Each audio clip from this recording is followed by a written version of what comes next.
Mieli tėveliai, Norėtume jūs pasveikinti su tėvo diena ir palinkėti jums būti atsakingiams ir ryžtingiems, ir dalyvauti su mumis Europarlamento rinkimuose. nes jūsų balsas lems tai, kaip mes gyvensime. Ir netgi tai, ar žiemą pas mus bus sniego.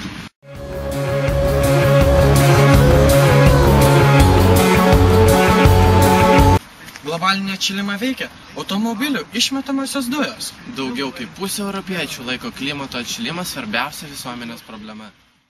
Iš mokslinių publikacijų mes sužinome, kad iki 2030 metų Lietuvoje vidutinė temperatūra pakils iki 1 laipsnio ir sieks apie 8 laipsnius šilumos.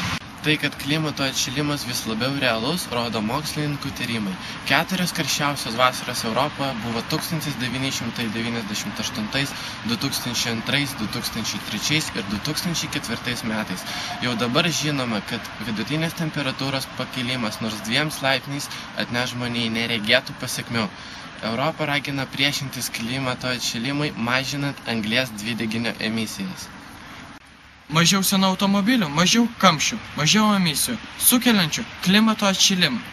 Jau šiemet europarlamentarai svarstys, kaip pagerinti miestų transportą. Balsuokite Europarlamento rinkimuose birželio 6 dieną, nes ir mes norime turėti žiemą.